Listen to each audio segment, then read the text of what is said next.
Bà số đây bọn thì đặc biệt ở này chẳng dương chụp này chỉ mùi là khổ từ đấy tại tông chỉ mùi lần hai này đấy là khổ lớn do cho nó thấm mây cứ tại tông chỉ mùi lần cá bằng hai tất cả oxy đồ ra độc cam hai nó không cho nó đấy cứ chia cho nó mùi đã chất mình chọc mê thì mùi dương ấy chẳng mê thì mùi chứ nó so tại vì nó thực tế làនេះគឺចិត្តចាប់ដែរហើយអញ្ចឹងយើងមកមើលទាំងអស់គ្នាថាតើតើតើជាមួយនឹងការបង្ហាញប្រតិកម្មអុកស៊ីដូរ៉កម្មនេះបង្ហាញបែបម៉េចព្រោះថាតើតើជាមួយការបង្ហាញនេះវាគឺជាចំណុចមួយសំខាន់នៅក្នុងមេរៀនល្បឿនប្រតិកម្មយើងដែរហើយចំណុចមួយដែរគឺតើតើជាមួយនឹងការចេញប្រឡងបាក់ឌុបគឺក៏ធ្លាប់ចេញដែរហើយក៏ចេញញឹកទៀតដែរធ្លាប់ចេញកាលពីឆ្នាំ2018ហ្នឹងចេញដែរចេញរហូតដែរនិយាយទៅគឺយើងត្រូវច្បាស់ដែរព្រោះដោយសារតែវាមិនប្រកាសថាឆ្នាំក្រោយចេញឬមិនចេញហ្នឹងហ្នឹងយើងត្រូវចេះអញ្ចឹងលោកគ្រូមានឧទាហរណ៍មួយថាគេមានសម័យកាល cell dot ជាមួយនឹង cell dot បូកជាមួយនឹង2 hydronium បានជាមួយនឹង cell dot បូកទឹកអញ្ចឹងសំណួរអក្សរកគេថាចូលសរសេរគោរ៉េដុកដែលមាននៅក្នុងប្រតិកម្មចំនួនអក្សរខចូលបង្ហាញប្រតិកម្មនេះជាប្រតិកម្មអុកស៊ីដូរ៉េដូកម្មហើយចំពោះអក្សរកគេថាតើប្រតិកម្មខាងលើនេះអាចចាត់ទុកជាប្រតិកម្មឌីស្មូតកម្មបានទេអញ្ចឹងមុននឹងយើងអាចបង្ហាញបានយើងត្រូវស្គាល់ពីនិយមន័យប្រតិកម្មអុកស៊ីដូរ៉េដូកម្មជាមួយនឹងប្រតិកម្មឌីស្មូតកម្មសិនអូខេមកអញ្ចឹងនិយមន័យគឺងាយៗខ្លីៗចំពោះប្រតិកម្មអុកស៊ីដូរ៉េដូកម្មគឺជាប្រតិកម្មទាំងឡាយណាដែលមានការចាប់យកនិងបោះបង់អេឡិចត្រូនអូខេអញ្ចឹងតើតើជាមួយនឹងឲ្យតែមានបោះបង់អេឡិចត្រូននិងការចាប់យកអេឡិចត្រូនគឺគេអាចចាត់ទុកវាជាប្រតិកម្មអុកស៊ីដូរ៉េដូកម្មបានហើយអូខេមកចំពោះប្រតិកម្មឌីស្មូតកម្មវិញប្រតិកម្មឌីស្មូតកម្មគឺជាប្រតិកម្មកើតឯងឬក៏គេហៅម្យ៉ាងទៀតប្រតិកម្មអុកស៊ីដូរ៉េដូកម្មកើតឯងដែលអង្គធាតុប្រតិករមួយអាចដើរតួជាអុកស៊ីតករផងជារ៉េដូករផងនិយាយឲ្យចំប្រតិករតែមួយអាចចាប់យកផងអាចបោះបង់ផងតោះណាអញ្ចឹងអាចចាត់ទុកវាជាប្រតិកម្មឌីស្មូតកម្មបានហើយអញ្ចឹងបន្ទាប់ពីយើងបានស្គាល់ពីនិយមន័យឥឡូវយើងចូលមកមើលការបង្ហាញឬក៏ការដោះស្រាយលំហាត់យើងវិញមកចំពោះការដោះស្រាយលំហាត់យើងត្រូវសរសេរសម័យកាលគេវិញបើទោះបីជាលំហាត់គេឲ្យសម័យកាលមកហើយក៏ដោយការដោះស្រាយគឺត្រូវមានសម័យកាលគេវិញព្រោះសម័យកាលគឺសំខាន់មួយទៀតសម័យកាលនេះគឺបានបន្ទុកដូចគ្នាតោះណាមកអក្សរកសរសេរគូរ៉េដុកចំពោះការសរសេរគូរ៉េដុកយើងដឹងហើយថាគូរ៉េដុកយើងសរសេរអុកស៊ីតករមុនរ៉េដុកអញ្ចឹងយើងរកគូសិនថាតើធាតុមួយណាជាគូនឹងគ្នាហើយអ្វីដែលសំខាន់យើងត្រូវ note ដែរថាហាស់បូកឬក៏ហាស់3បូកនេះមានគូតែមួយឯងគូជាមួយនឹងគូវាគឺជាមួយនឹងអ៊ីត្រូហ្សែនឬក៏ហាស់ដឺដែលគូវាគេសរសេរហាស់បូកជាមួយនឹងហាស់ដឺឬក៏ហាស់3បូកជាមួយនឹងហាស់ដឺអញ្ចឹងបើក្នុងករណីហាស់បូកជាមួយនឹងហាស់3បូកនេះគូវាមិនមែនជាមួយនឹងហាស់ដឺទេអញ្ចឹងមានថាអាធាតុមួយហ្នឹងគឺមិនមែនជាគូនឹងគ្នាទេឥឡូវយើងមើលសម័យកាលយើងវិញយើងឃើញថាមានហាស់3បូកហើយអញ្ចឹងមិនគ្រូលើកមកនិយាយបានដោយសារមានហាស់3បូកតែពេលមកគូវាទៅគឺហាស់2អូអញ្ចឹងច្បាស់ថាវាគឺមិនមែនជាគូនឹងគ្នាទេដោយសារតែគូហាស់3បូកគឺមានតែជាមួយនឹងអ៊ីត្រូសែនមួយទេអញ្ចឹងញ៉េសល់តែ Cl ដើរជាមួយនឹង Cl ដកហើយនឹង Cl អញ្ចឹងច្បាស់ថា Cl ដើរនេះគឺអាចដើរតួបាន2អាចចាប់បាន2គូអញ្ចឹងមានន័យថាគូនេះគូ Cl ដកជាមួយនឹង Cl ដើរគូ Cl ដកជាមួយនឹង Cl ដើរនេះអញ្ចឹងយើងបានគូ2ហើយប៉ុន្តែយើងអត់ទាន់ស្គាល់ទេថាតើធាតុទាំងពីរហ្នឹងមួយណាជាអុកមួយណាជារ៉េដកតើណាដោយសារយើងមានអុកមានរ៉េយើងអត់ចេះតែសេទៅអត់ចេះតែសេឃើញអានេះក្នុងមុខតែសេអាហ្នឹងក្នុងមុខដែរអត់ទេណាខុសអញ្ចឹងដើម្បីដឹងឬក៏ដើម្បីសេគូបានត្រឹមត្រូវយើងទៅសេកន្លះសម័យកាលមួយសិនមកយើងសរសេរចេញពី Cl ដកមក Cl ដើរត្រូវហើយយើងស្ដាប់កន្លះសម័យកាលសិនមកអញ្ចឹងដាក់នេះ2ទៅយើងឃើញថាអានេះដក2នេះ0អញ្ចឹងបូក2អេឡិចត្រូននៅខាងនេះយើងឃើញថាCl ដកយើងគឺបោះបង់អេឡិចត្រូនហើយ Cl ដើរចាប់យកអញ្ចឹងន័យថា Cl ដកគឺជារ៉េដកហើយខាងនេះគឺអុកអញ្ចឹងយើងអាចសន្និដ្ឋានបានថាគូ Cl ដកជាមួយនឹង Cl ដើរនេះគឺ Cl ដើរខាងអុកហើយ Cl ដកគឺរ៉េដកអញ្ចឹងយើងបានគូ Cl ដើរជាមួយនឹង Cl ដកប៉ុន្តែអត់តន់ចប់ទេនៅក្នុងសម័យកាលមួយឬក៏ប្រតិកម្មមួយគឺមានគូរ៉េដុកចំនួន2ហេតុគូមួយទៀតនេះគូនេះតើពីហ្នឹងមួយនៅអុកមួយណារ៉េដូចគ្នាយើងសេកន្លះសម័យកាលហ្នឹងមកចេញពី ClO ដកមក Cl ដើរអញ្ចឹងយើងថ្លឹងកន្លះសម័យកាល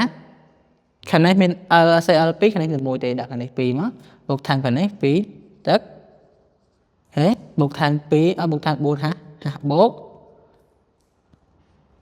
ហេអញ្ចឹងយើងឃើញថាខាងនេះមានដក2បូក4វាស្មើទៅនឹងបូក2អេឡិចត្រូនអូខេអញ្ចឹងឃើញថាអេឡិចត្រូនគឺនៅខាង ClO ដកអញ្ចឹងមានថា ClO ដកគឺជាអុកស៊ីតកអញ្ចឹងគូមួយហ្នឹងគឺយើងបាន ClO ដកជាមួយនឹង Cl ដឺអូខេចំពោះសំណួរអក្សរកគឺចប់ប៉ុណ្ណឹងយើងមកដល់សំណួរអក្សរខវិញអក្សរខបង្ហាញប្រតិកម្មអុកស៊ីដូរ៉េតកម្មអញ្ចឹងបង្ហាញប្រតិកម្មអុកស៊ីដូរ៉េតកម្មយើងបង្ហាញឲ្យឃើញថាមានការបោះបង់និងការចាប់យកអេឡិចត្រូនបើសិននៅក្នុងករណីអត់មានការចាប់យកនិងបោះបង់អេឡិចត្រូនទេគឺមិនមានប្រតិកម្មអុកស៊ីដូរ៉េតកម្មទេអញ្ចឹងចំពោះសំណួរអក្សរខនេះបង្ហាញអញ្ចឹងយើងត្រូវទៅកន្លះសមីការឡើងវិញសមីការនេះគឺថាយើងត្រូវទៅសេកន្លះសមីការចេញពីប្រតិកម្មខាងលើនេះដោយសារតែប្រតិកម្មនេះយើងបានស្គាល់អំពីទិសដៅប្រតិកម្មហើយគឺចេញពី Cl ដកមក Cl ដឺចេញពីខាងនេះមកខាងនេះគ្នាដែរអញ្ចឹងចំពោះការសរសេរកន្លះសមីការយើងអត់សរសេរតាមគូទេដោយសារតែយើងស្គាល់អំពីទិសដៅប្រតិកម្មរួចហើយអញ្ចឹងមកយើងមើលទាំងអស់គ្នាទី1យើងយកសរសេរកន្លះសមីការយើងយកគូណាមកសេដាក់គេផងអញ្ចឹងយើងយកគូ Cl ដឺជាមួយនឹង Cl ដក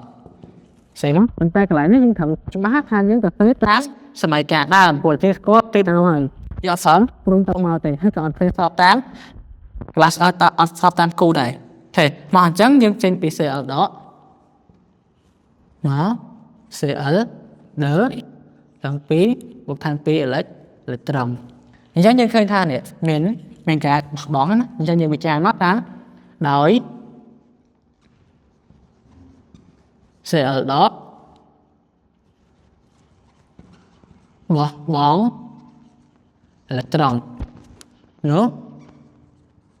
Cl ដកគឺជានោះមករេដករងលំនាំអីគេអុករងរេរងអុកអញ្ចឹងអុកស៊ីតកគឺរងលំនាំអុកស៊ីតកម្មអូខេរងលំនាំអុកស៊ីតកម្មហេមកយើងបង្ហាញមួយហើយយើងឃើញថាមានការបោះបង់ហើយមួយទៀតយើងបង្ហាញឃើញថាមានការចាប់យកវិញអញ្ចឹងយើងយកគោលមួយទៀតមកសរសេរមកគោលនេះ ClO ដកជាមួយនឹង Cl ដឺចេញពី Cl ដកទៅបាន Cl ដឺមានថ្លឹង1គុណ2ឋាន 2H 2O បូកឋាន 4H បូកឋាន2អេឡិចត្រូនអញ្ចឹងយើងឃើញថា ClO ដកគឺចាប់យកអេឡិចត្រូនហេមកយើងវិចារថាដោយ ClO ដកចាប់យកអេឡិចត្រូននោះ ClO ដកជាអុកស៊ីតកបើអុកស៊ីតកគឺរងលំនាំរេដុកទៅកាំងរងលំនាំរេដុកកាំងហេពេលយើងឃើញថាមានការបោះបង់និងចាប់យកអេឡិចត្រូនហើយអញ្ចឹងយើងអាចសន្និដ្ឋានបានថាប្រតិកម្មមួយហ្នឹងគឺជាប្រតិកម្មអីប្រតិកម្មអុកស៊ីដូរ៉េដុកកម្មហើយអញ្ចឹងយើងប្រាប់គេមកទៅថាដោយ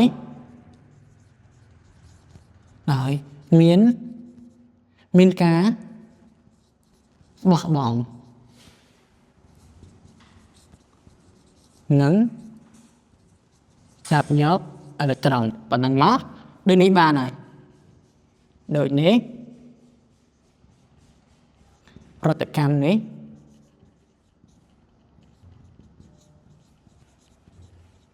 ជា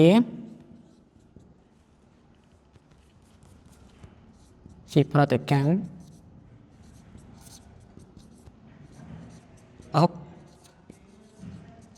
ស៊ីដូរ៉េដុក រដកម្មអូខេចឹងសំណួរអក្សរខយើងគឺចប់ប៉ុណ្ណឹងយើងបង្ហាញឃើញថាមានការបោះបង់និងចាប់យកបន្ទាប់មកយើងសន្និដ្ឋានហើយយកដូចនេះបានហើយ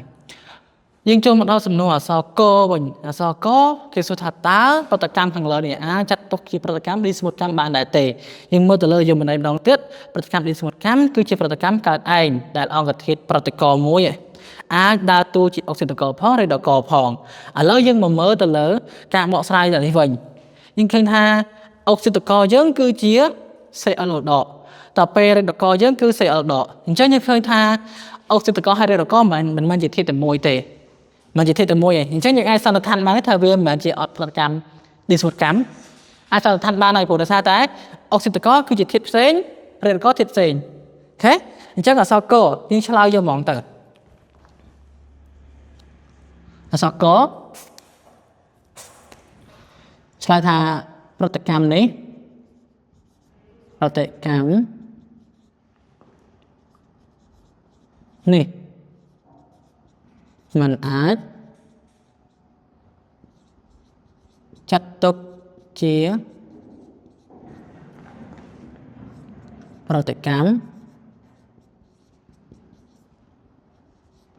នេះ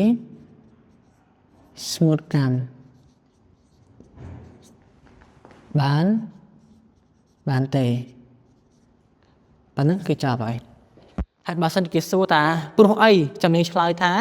ព្រោះมันមានអង្គធាតុប្រតិករណាមួយអាចដើរតួជាអុកស៊ីតកផងរេដកផងប៉ុន្តែដោយសារនៅក្នុងលំហាត់នេះគេអត់សួរព្រោះអីទេយើងឆ្លើយតែត្រឹមហ្នឹងគឺចប់ហើយអូខេអញ្ចឹងចំពោះដំណោះស្រាយមួយនេះគឺគ្រូមានតែប៉ុណ្្នឹងទេអញ្ចឹងអរគុណដល់បងប្អូនទាំងអស់គ្នា